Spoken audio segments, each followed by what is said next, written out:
Paz do Senhor, meus irmãos, louvamos a Deus por essa oportunidade de estarmos juntos, mais uma vez, aprendendo, estudando a nossa Escola Bíblica Dominical, nossas lições de Escola Bíblica. Dessa feita estamos iniciando um novo projeto, fazendo essa pré-aula também sobre a revista dos jovens, revista desse mês, desse trimestre, terceiro trimestre de 2021, que tem por título Vigilância, Justiça e o Culto a Deus, um chamado para a igreja nos escritos dos profetas menores. Então estaremos estudando a respeito dos profetas menores.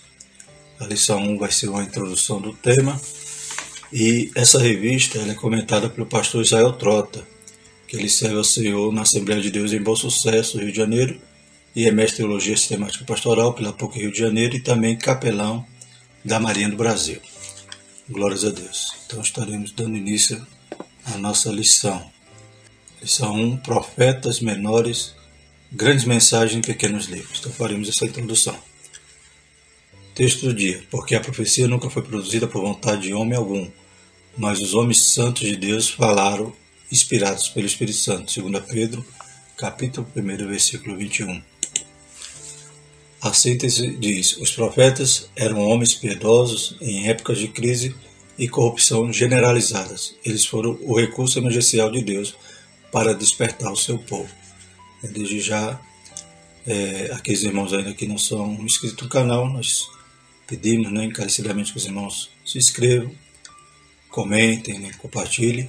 E há também na descrição desse vídeo o slide que nós utilizamos. Então os irmãos podem fazer o download de forma livremente, tanto na versão em PDF como na versão em PowerPoint. O texto bíblico se encontra em 2 Pedro, capítulo 1, 19 a 21. Façamos então esta leitura. 2 Pedro, capítulo 1, verso 19. E temos muito firme a palavra dos profetas, a qual bem fazeis estar atento, como há uma luz que alumia em lugar escuro, até que o dia esclareça e a estrela da alva apareça em vosso coração. Sabendo primeiramente isto, que nenhuma profecia da Escritura é de particular interpretação, porque a profecia nunca foi produzida por vontade de homem algum, mas os homens santos de Deus falaram inspirados pelo Espírito Santo. Os objetivos da nossa lição são esses 3 objetivos que estaremos extraindo de cada tópico. Primeiro, mostrar a importância dos profetas para o povo de Israel no Antigo Testamento, refletir a respeito dos propósitos da profecia bíblica na comunicação da vontade de Deus ao seu povo e compreender a profundidade das mensagens registradas pelos profetas menores. Então, objetivando, através desse estudo, alcançarmos esses alvos, essas metas aí de extrairmos essas importantes lições de cada tópico. A introdução da lição diz o seguinte: grande parte da revelação bíblica do Antigo Testamento foi entregue ao povo de Deus em forma de profecia, Hebreus 1:1. E sem o dom profético o povo se corrompia. Então a gente vai ver a importância do profeta, no tocante aí os profetas menores em sua época. Também já podemos distinguir aqui que profeta menor refere-se ao conteúdo dos seus registros e não ao tamanho ou o alcance do seu ministério, não. Mas são chamados profetas menores porque os livros são menores em conteúdo, em registro, mas toda a forma como eles atuavam era igual aos demais profetas. Os profetas possuíam um papel vital na comunicação do plano divino para Israel. É uma época que o cânon bíblico não estava completo e a revelação de Deus estava em pleno desenvolvimento histórico. Os profetas representavam a voz de Deus na terra. Então, naquela época, a escritura que eles tinham era a Torá. Então, a Bíblia ainda não estava completa. E Deus vai levantar esses homens para transmitir a sua mensagem e, inclusive, também registrá-la. E, até hoje, os judeus, na sua Taná, ou seja, no Antigo Testamento, que é as suas escrituras, eles compreendem lá o Pentateuco, a lei, então os profetas. Tudo isso compõe hoje o cânon que já está fechado, o cânon do Antigo Testamento. Foram os pregadores da justiça, profetizaram a respeito dos seguintes temas: justiça social, o verdadeiro culto ao Senhor, a retribuição divina, a importância da família e muitos outros temas atuais e fundamentais para a nossa edificação. Os profetas menores apresentam grandes mensagens em pequenos textos, né? Então, são chamados menores exatamente por isso, pela quantidade, né, menor dos textos que deixou registrado. Interessante aqui no texto bíblico: e temos muito firme a palavra dos profetas, a qual bem fazeis em estar atento, como a luz que alumia em lugar escuro, até que o dia esclareça e a estrela da alva apareça em vosso coração. Então os profetas, né, apontavam para o cumprimento de todas as promessas de Deus e faziam também, auxiliavam ali na interpretação da lei, né? Nós veremos que no decorrer da lição, né, que embora eram os sacerdotes, tinham essa incumbência, muitas das vezes o sacerdote estava ali atrelado a um ritualismo apenas, uma religião fria, e acabavam interpretando a lei só pela letra. E o profeta trazia então, né, a mensagem de Deus que estava na lei, só que eles não conseguiam enxergar. Então realmente era como a luz que alumia em lugar escuro, como diz aqui Pedro. O primeiro tópico da lição é o ministério profético no Antigo Testamento. No Antigo Testamento, a palavra hebraica mais empregada para profeta é Nabi, cujo significado é proferir, anunciar uma mensagem, né? Então, dos termos hebraicos, o que nós mais veremos no Antigo Testamento, Nabi, referente a esse, né, anúncio, né, de uma mensagem, proferir ou anunciar uma mensagem. O profeta, então, ele era porta-voz, um embaixador de Deus entre os homens. Veremos mais à frente também o profeta era chamado de vidente. Mas ele não era um adivinho, um vidente como havia nas nações pagãs. Ele era, né, um porta-voz. O que ele falava era o que Deus mandava.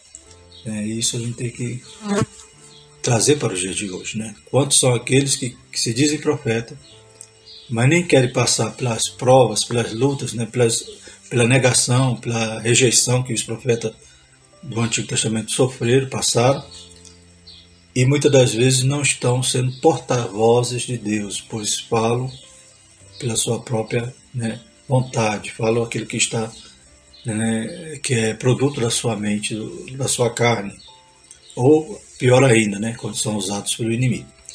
Então, o profeta genuíno, o profeta verdadeiro é aquele que é porta-voz, é o mensageiro de Deus. Um contraste nítido entre o sacerdote e o profeta podia ser facilmente identificado. Enquanto o sacerdote era um representante do povo diante de Deus, o profeta representava a Deus diante do povo. Era identificado como o homem de Deus. Então o profeta, ele fazia essa mediação de Deus para os homens, né? Ele trazia a mensagem de Deus.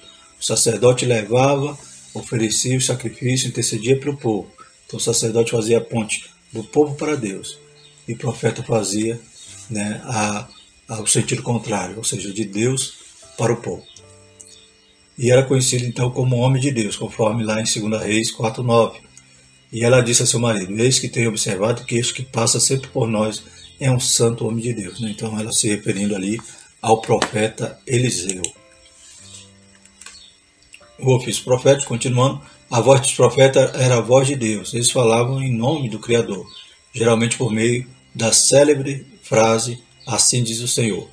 Deus havia condenado as práticas adivinhatórias cananitas, está lá em Deuteronômio 18, de 9 a 14, mas permitiu que os profetas fossem consultados, 1 Samuel 9:9.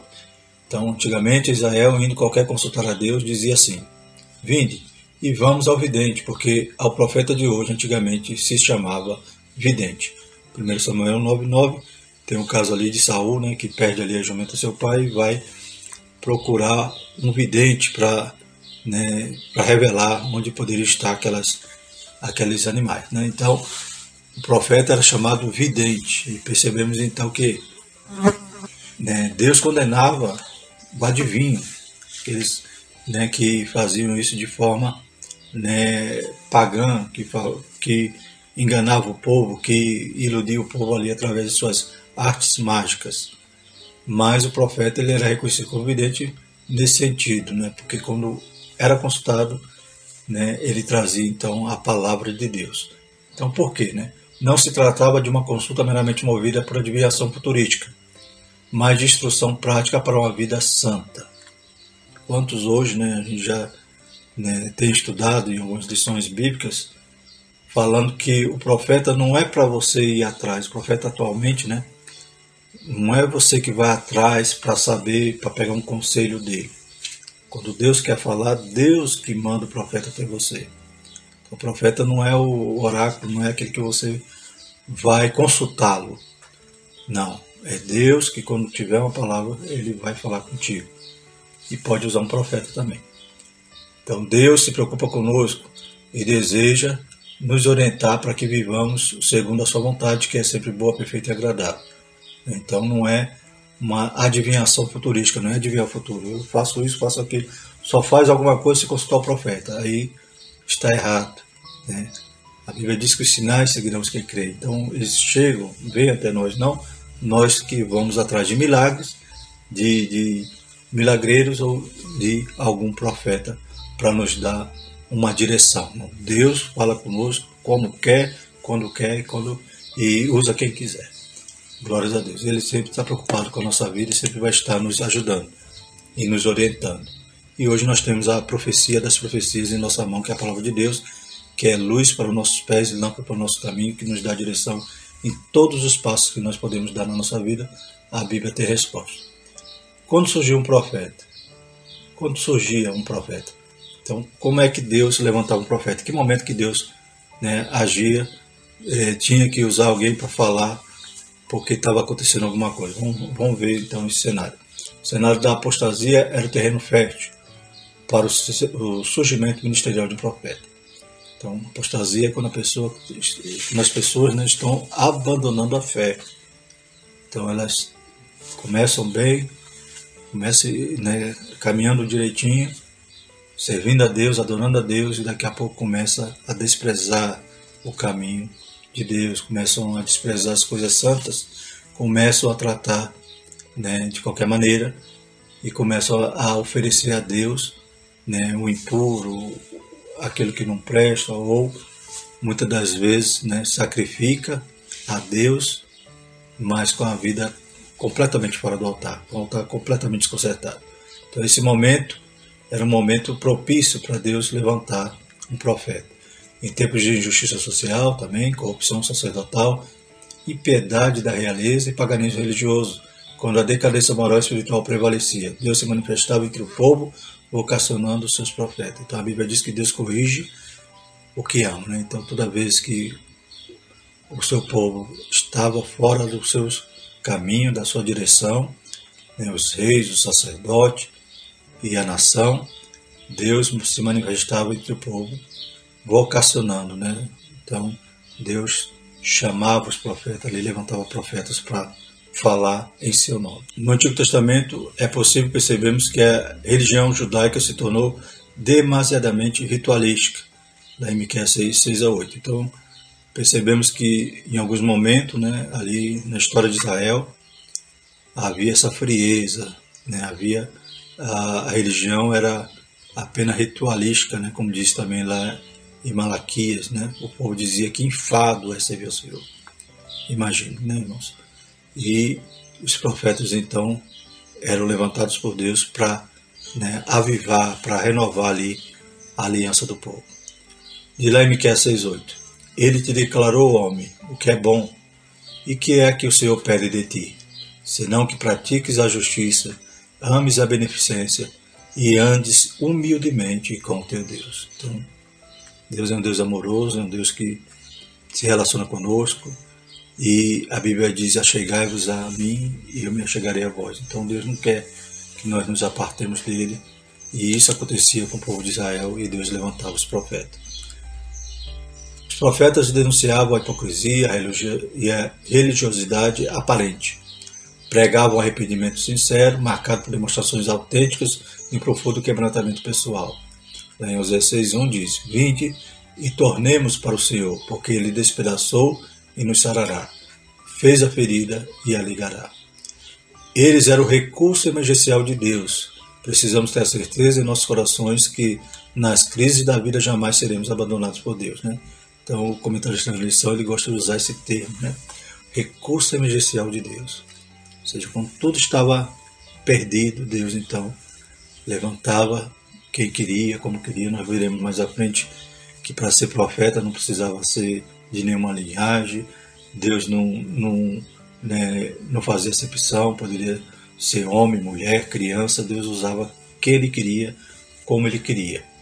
Glórias a Deus. Então era o recurso emergencial de Deus. Deus levantava alguém no momento, né, que a nação estava correndo perigo de ser castigada, de ser levada ao cativeiro, de sofrer algum juízo, né, porque estava realmente completamente na contramão da palavra de Deus, na contramão dos mandamentos de Deus. Então, era o recurso emergencial. E como o comentarista gosta desse termo, ele também nos invoca, né, para que possamos também ser esse recurso emergencial de Deus na nossa, né, no nosso momento que vivemos, na nossa realidade, nos nossos dias. Então, muitas das vezes também vai haver situação que Deus quer usar a mim e a você, né, que nós possamos abrir a nossa boca para que Deus encha. Amém? Mas que seja a palavra de Deus, que seja porta-voz de Deus e não, né, falarmos da nossa emoção, da nossa carne. O nosso socorro vem dele, Salmo 121. Ele está constantemente trabalhando em favor do seu povo e até mesmo quando estamos dormindo, Deus está agindo. Glórias a Deus. Terceiro, a difícil missão do profeta. Então, ser profeta não é o que muitos querem hoje, né? Estar no terno alinhado, estar com um sapato brilhoso, né? E sendo aclamado na igreja ou pelos irmãos ou sendo idolatrado. Não, o profeta era aquele que era cerrado no meio, era aquele que era jogado na cisterna, né? Era atolado até o pescoço em lama. Então, talvez muitos hoje não iam querer, né, portar esse título se fosse realmente um profeta como do Antigo Testamento, disposto a sofrer, né, perseguição, pedrada, mas fazer, né, a obra do Senhor gemendo e chorando e no final de tudo isso, né, trazendo seus molhos com alegria. Como um homem entre os homens poderia carregar para si a responsabilidade de ser porta-voz de Deus? E por isso que os profetas relutavam diante dessa chamada. Então era pesado, irmãos, era um ofício tremendo. E muitos sabiam que era muito difícil e tentavam às vezes esquivar alguma desculpa para não fazer, como Moisés, né? Como Isaías, né? E Jeremias aqui em 1,6 diz: então disse eu, Senhor Jeová, eis que não sei falar porque sou uma criança. Eles tinham, né, esse temor, tentavam, né, fugir, né, do seu chamado, mas veremos aqui que havia algo que os impelia a abraçar, né, o ministério do profeta. O encargo era demasiadamente pesado, entretanto, a glória da revelação traía-os de tal modo que não conseguiam se esquivar desse ministério. Então vemos aí que dos motivos que levavam a eles a abraçar o ofício de profeta era que a mensagem era tremenda, era gloriosa, era algo maravilhoso. Era Deus falando por intermédio deles. Então eles tinham que, né, ceder, aleluias, a esse chamado tão precioso que Deus fazia na vida deles. Eles eram homens profundamente piedosos. A devoção se permutava com a coragem na consecução do propósito de denunciar, exortar, coordenar e consolar suas gerações. Então outra característica também é que eles foram corajosos. É claro que no princípio eles tentavam, né? Senhor, não sei falar, né? Quem sou eu para ir até o faraó, como disse Moisés, né? É claro que havia o temor, mas quando eles abraçavam, quando eles percebiam, né, a excelência da vocação, aleluias, eles se revestiam ali de coragem para poder fazer essa grande obra.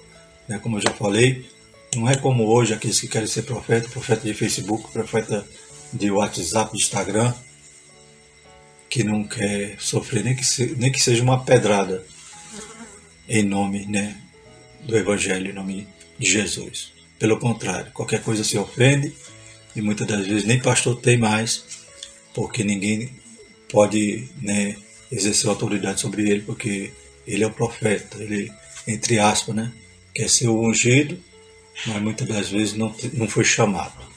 Como a gente vai ver aqui que a principal característica do profeta, né, a principal atribuição que o profeta tinha era o chamado. Deus, em sua onisciência, escolhia os valentes, né, vimos aí, né, os corajosos, certo, para combater o bom combate, né, como Paulo disse, né, também combater o bom combate. Mas Deus escolheu as coisas loucas deste mundo para confundir as sábias. E Deus escolheu as coisas fracas deste mundo para confundir as fortes. 1 Coríntios 1, 27. Os profetas do Antigo Testamento não se calavam diante das adversidades. Foram perseguidos, sofreram retaliações, mas continuaram defendendo a verdade de Deus. Não se impressionaram com o poder dos reis e nem se fascinaram com as riquezas dos homens. Então não havia nada que, né, fazia eles perder o foco. Não havia nada que lhe impressionasse, né? Não importava se eles tinham que levar a mensagem para reis de sua nação ou reis de nações inimigas, a sacerdote, né, ou a ricos, nada disso, né, tirava, né, o vigor da mensagem, né, e eles iam com coragem, com intrepidez e entregavam a palavra. Glórias a Deus. Segundo tópico, quem eram os profetas? Primeiro, chamados por Deus. O ministério profético começava com a experiência da vocação divina. Não existia autocandidatura, mas candidatura do alto. Era Deus que levantava e escolhia os seus profetas. Então, não era algo que alguém escolhia, que alguém, né, transferia, né, a sua função, o seu ofício. Não, era Deus chamando. Era o chamado de Deus, era Deus que levantava. A gente lembra que nos dias de Elias, de Eliseu, havia ali a escola de profeta. Mas não quer dizer que a escola de profeta formava um profeta, né? Então ele saía dali formado e ia exercer o ofício de profeta. Não, ali ele estava sendo alimentado com a palavra. Ali ele estava se preparando se Deus chamasse, né? É claro que ele estaria ali, né, muito mais preparado. E respondeu Amós e disse a Amazias: eu não era profeta nem filho de profeta, mas boieiro e cultivador de sicômoros. Mas o Senhor me tirou de após o gado, e o Senhor me disse: vai e profetiza ao meu povo Israel. Amós 7, 14 a 15. Então percebemos aí que Amós era o quê? Era um boieiro, né? Era um agricultor, e Deus chamou ele para ser profeta. Interessante que ele era de Judá, e Deus chama ele para ser profeta em Israel, né? Um ofício muito mais difícil ainda, porque ele ia profetizar a sua nação, embora a irmã, mas muitas das vezes estavam em pelejas, em guerra, né? E se eles não queriam ouvir um profeta ali do Reino do Norte, né, de Israel, né, como é que eles iam ouvir agora alguém de Judá? Né? Enquanto o homem baseava-se na aparência para fazer suas escolhas, Deus se valia de questões interiores, não observáveis e não palpáveis, né? Então lá em 1 Samuel 16:7 diz que o homem, né, vê pela aparência, escolhe pela aparência, porém Deus escolhe pelo coração. Glórias a Deus. Os profetas foram chamados por Deus e inspirados pelo Espírito Santo para registrarem suas profecias, né? Então essas profecias estão registradas nos livros bíblicos, né? Ali nos profetas menores, nós temos cada profeta menor ali um livro. Havia também os profetas apenas, né, orais, aqueles que profetizaram como nos dias dos reis, né, como o profeta Natã, né, e entre outros, que não há seus livros, né, registrados. Mas os profetas menores são esses 12 profetas que temos os 12 livros que estaremos estudando nos próximos 12 domingos. Porque a profecia nunca foi produzida por vontade de homem algum, mas os homens santos de Deus falaram inspirados pelo Espírito Santo. Glórias a Deus. Então esse compêndio, né, toda essa teologia, né, toda essa, né, doutrinação que Deus dava aos profetas, ou interpretação da lei, graças a Deus está registrado. Israel tem lá no seu canon e hoje nós temos no nosso Antigo Testamento. Esse ministério de caráter urgente fazia parte da atuação dinâmica de Deus entre o seu povo. Enquanto apenas alguns poderiam chegar à realeza e ao sacerdócio, todos poderiam profetizar, independente da profissão, do gênero, da idade, se fossem chamados por Deus. Então, não importa se era homem ou mulher, né? Então, Deus chamava quem queria, né? Não precisava ser da linhagem araônica, não precisava ser da linhagem de Davi para ser como o rei, né, do reino de Judá. Era necessário ser ali filho de Davi, né? Então não havia nenhum requisito para ser profeta em relação ao sexo, em relação à idade, em relação à profissão. Deus chamava o boiadeiro, chamava, né, aquele que estava na corte, chamava aquele que estava, né, em qualquer outra parte, né, lá no cativeiro, e Deus usava homens e mulheres, como a profetisa Wilda, a Débora, como a própria Miriam, também chamada profeta. Então, o profeta não tinha nenhuma necessidade de algum vínculo, né, de sua família ou alguma herança, né, algo hereditário. Era Deus que chamava como recurso emergencial. Chamava quem queria e usava como queria, na hora que ele queria. O ministério profético era mais dinâmico que os demais. A impiedade de vida era o único fator includente desse ministério, né? Então, como a gente já viu, não tinha nenhum outro impedimento que poderia, né, impedir que Deus chamasse, como família, ou como hierarquia, ou hereditariedade, algum outro tipo de empecilho, mas tinha um. Qual era o empecilho? O que impedia de ser chamado para ser profeta? Era a impiedade, o pecado.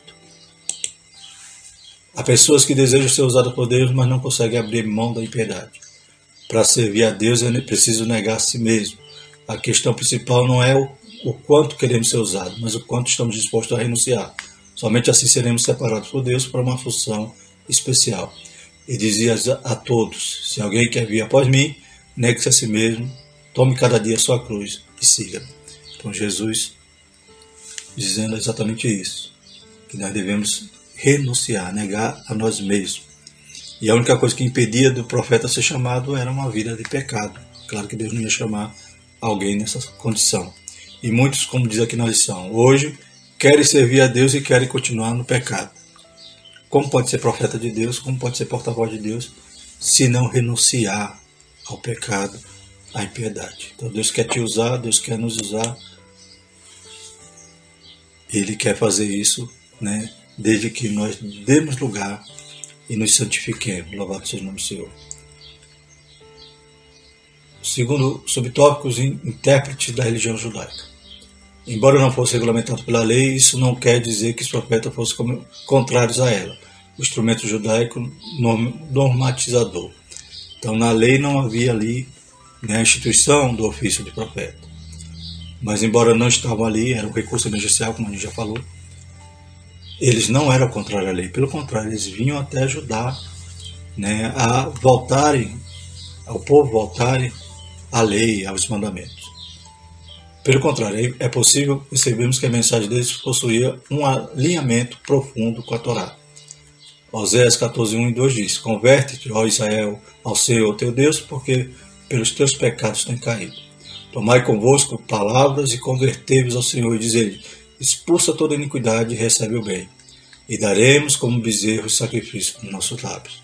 Então é interessante que a função do profeta relacionada à lei, essa forma como eles interpretavam, é semelhante ao que Jesus fez ali no Sermão do Monte, que Jesus então cita a lei e esclarece qual era realmente o princípio daquela lei, né? Porque eles queriam viver ao pé da letra, né? Então Jesus diz: não matarás, né? Está escrito não matarás, mas qualquer um que ofende seu irmão, qualquer um que, né, que maltrata seu irmão com palavras, está matando também.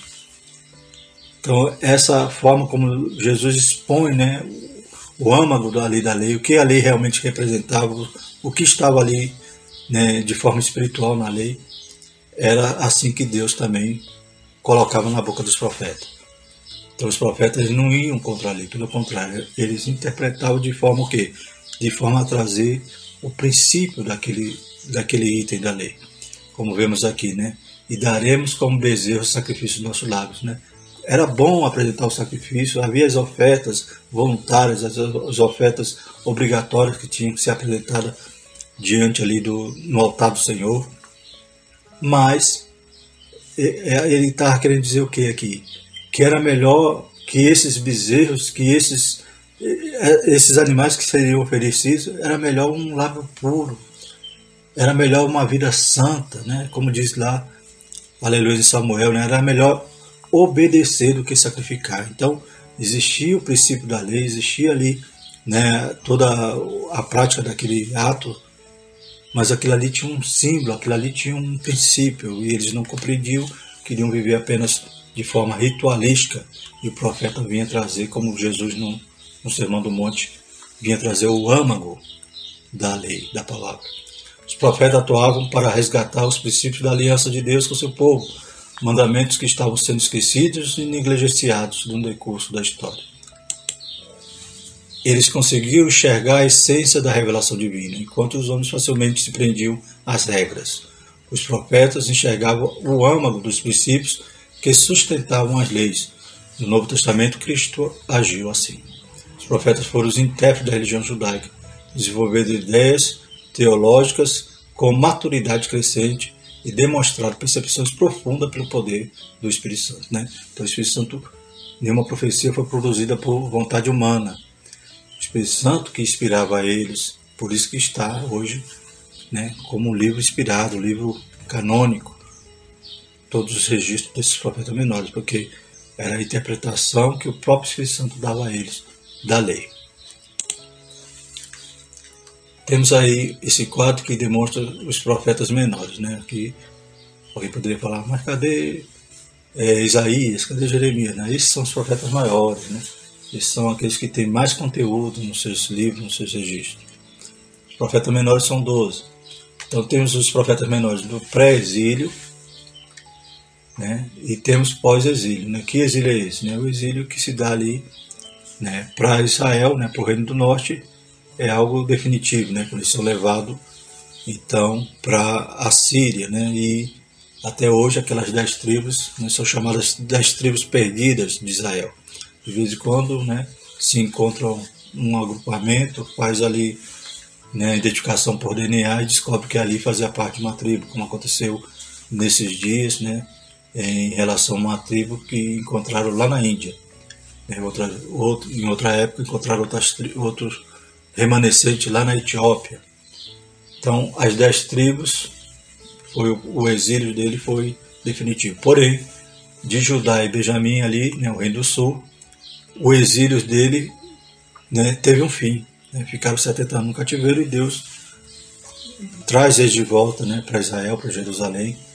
Né, então, esse é o chamado período pós-exílio. Né? Então, quem foi que profetizou antes desse exílio? Foi Joel, Miqueias, Abacuque, Sofonias, Amós, Oséias, Jonas, Naum e Obadias. Depois do exílio, quando eles voltaram, Ageu, Zacarias e Malaquias. Para que eles profetizaram? Joel, Miqueias, Abacuque e Sofonias profetizaram em Judá, antes do exílio. Amós e Oséias, né, profetizaram para Israel, para o Reino do Norte, antes do exílio. Jonas e Naum profetizaram para Nínive, para a Síria, né, país da Síria. A gente sabe que Jonas profetizou e o povo se converteu e se voltou a Deus, ou se arrependeu dos seus pecados, né? Creram ali na palavra de Deus e foram perdoados. Só que depois, cerca de 100 anos, salvo engano, Naum profetiza de novo para aquela nação, porque a nação tinha voltado às velhas práticas e agora eles não se arrependem e Deus então aplica ali o juízo. Obadias, né, ele profetizou para Edom, que Edom é a nação que advém de Esaú, né, que é o irmão de Jacó. Então temos esses profetas do pré-exílio, que profetizaram então para Judá, para o Reino do Norte, para a Síria, o país estrangeiro, e para Edom também, país estrangeiro. Depois do exílio, então Ageu, Zacarias e Malaquias agora profetizam para quem? Para Judá. Por quê? Porque o Reino do Norte não existe mais. Foram rebeldes, desobedientes, não se voltaram a Deus. Deus muitas das vezes quis salvá-los, mas acabou, né, incorrendo no juízo de Deus. Porém, Ageu, Zacarias e Malaquias profetizam depois do exílio para Judá, que retorna, depois dos 70 anos ali na Babilônia. Os profetas que vieram após a experiência do cativeiro babilônico entregaram sua profecia para Judá, pois o reino do norte já havia sido destruído pelos assírios em 722 a.C. Os profetas menores profetizaram do 8º ao 5º século a.C. Podemos dizer que eles eram homens piedosos e corajosos com profunda visão espiritual e zelo religioso. Eles possuíam uma posição independente, sem qualquer tipo de relação com os poderes políticos e religiosos vigentes. Em alguns momentos, estavam em rota de colisão com estes poderes instituídos, denunciando a corrupção, a hipocrisia, a injustiça e o descaso para com a lei, por parte dos reis, sacerdotes, bem como de toda a nação. Então eles não tinham nenhum conchavo, né? Não tinha nenhuma ligação ali, nenhuma relação com esses poderes. E eles eram independentes porque eles eram realmente só ouviam e só falavam, né, aquilo que Deus mandava. Por causa dessa independência pessoal, falavam com liberdade e autoridade. Vamos para o terceiro tópico, né, a mensagem dos profetas menores. Primeiro subtópico, eles suplementavam o ensino, né? Então, os sacerdotes levitas eram responsáveis e oficiais pela parte do ensino. Todavia, essa função comumente era ignorada pelos seus representantes legais, que estavam demasiadamente ocupados com as tarefas recorrentes e diárias da religiosidade judaica. Então, era a atribuição dos sacerdotes e dos escribas, ensinar. Porém, muitas das vezes eles estavam correndo nos erros, ou estavam apenas ritualísticos, né? Ou seja, uma religião apenas de ritos, né? De rituais, né? Esqueciam realmente de ensinar o amor, de ensinar, né, a justiça. Pelo contrário, a nação, né, muitas das vezes sendo injusta ali, né, com o escravo, eles descumprindo todos os mandamentos de Deus, inclusive contra a terra, né?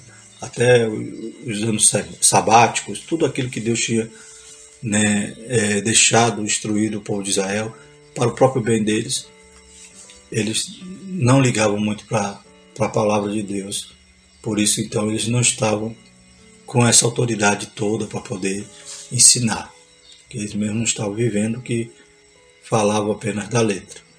É nesse contexto que Deus levantou os profetas com o propósito de suplementar a instrução que tinha sido relaxada pelo sacerdote. Enquanto o sacerdote era um professor habitual, os profetas agiam como pregadores avivalistas, né? Então não adianta o professor pregar, ensinar e não viver, né? E não crer também no que está ensinando. Então os profetas eram ali verdadeiros pregadores avivalistas, né? Que vinham mesmo para inflamar os corações, né, do povo ali. Eles não possuíam postos institucionais, então não tinha o ofício na lei de profeta, não existia o cargo de profeta. Eram homens de Deus que atuavam paralelamente às lideranças legalizadas. Quando estas se mostravam mortas espiritualmente, surgiam os profetas, como verdadeiros defensores da justiça e da santidade. Às vezes eram reprimidos pelos sacerdotes, mas os profetas não se abalavam com as reprimendas, pelo contrário, continuavam resolutos em sua missão. Além dos sacerdotes, que muitas das vezes os atacavam, né, os feriam, como aconteceu com Jeremias, né, ainda havia também os falsos profetas, que eram piores ainda, né, que pregavam coisas, né, falavam sem Deus mandar e faziam com que o povo permanecesse no erro. Diz aqui Amós 7,10. Então Amazias, o sacerdote de Betel, mandou dizer a Jeroboão, rei de Israel: Amós tem conspirado contra ti no meio da casa de Israel. A terra não poderá sofrer todas as suas palavras. Então Amós veio trazer a palavra dura ali para Jeroboão, que ele haveria de morrer, e Amazias ali vem atacar Amós. Depois fala para Amós: Amós, volte lá para Judá, volte lá para a sua terra, né? Mas ele falou: eu era apenas um agricultor, um boieiro, mas Deus me tirou de trás do gado e me colocou para ser profeta. Agora eu tenho que falar. Glórias a Deus. Denunciava então as injustiças e anunciava o juízo.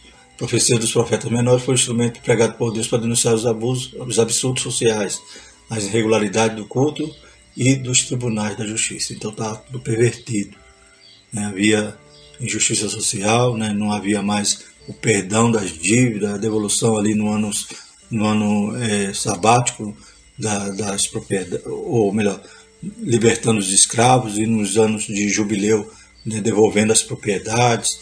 Tudo isso não se praticava, né? Ou seja, o que Deus deixou na lei para não haver, né, miseráveis ali na terra, para poder sempre amparar o pobre, né, os israelitas já não mais cumpriam, porque não era interessante para eles, era algo que prejudicava o bolso deles. Então, inclusive, os tribunais também estavam corrompidos, como diz aqui em Miqueias 3:11. Os seus chefes dão as sentenças por presentes, e os seus sacerdotes ensinam por interesse, e os seus profetas adivinham por dinheiro, e ainda se encostam no Senhor, dizendo: não está o Senhor no meio de nós, nenhum mal nos sobrevirá. Então a gente vê que o povo estava realmente corrompido. Os juízes faziam as suas sentenças, né, por presente, por suborno, né? Então, só a graça de Deus para poder ainda perdoar esse povo, porque Deus levantava os profetas por amor. Deus podia simplesmente destruir, mas Deus, por amor, levantava homens para poder alertá-los, para poder trazê-los de volta, para que eles se convertessem. Questões religiosas e civis faziam parte da pauta desses profetas. Eles possuíam uma liberdade proporcionada pelo Espírito, visto que não estavam revolvidos com nenhum tipo de esquema político-religioso. Por causa disso, falavam com autoridade. Então, os profetas, eles agiam pelo Espírito Santo. Glórias a Deus. Não tinha nenhum vínculo com esses esquemas, né? Os profetas denunciaram os magistrados civis, os líderes políticos que tinham pervertido o juízo. Reprovaram a ostentação por conseguir as custas da opressão, né? Então, eles construíram a nação, né, por cima do sangue, né? Então era algo que oprimia ali o povo, né? Exortaram os líderes religiosos, condenaram a prostituição, a soberba e a vaidade. Todas as grandes sanções disciplinares de Deus para o seu povo foram anunciadas previamente pelos profetas, e Deus concedia a oportunidade de arrependimento para a remoção do juízo.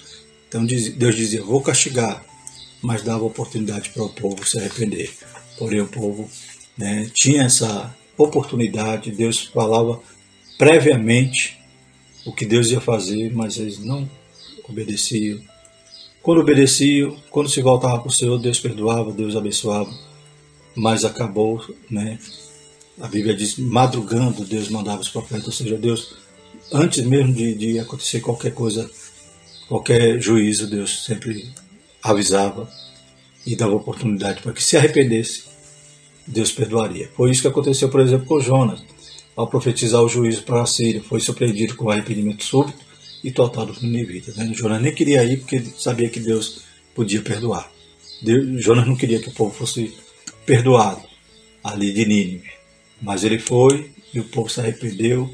O rei, né, colocou jejum ali, até os animais tinham que jejuar, porque realmente eles ficaram arrependidos, né, se contritaram ali com o juízo de Deus e tentaram buscar a misericórdia de Deus e alcançar.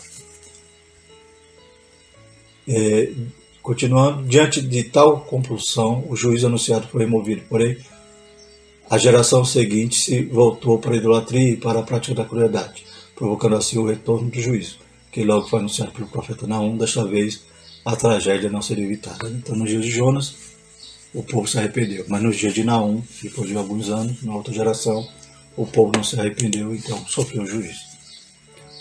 E a mensagem do profeta também consolava, né? Embora a mensagem do profeta menor fosse repleta de juízo, ela também possuía consolo divino. Então Deus sempre é misericordioso e maravilhoso.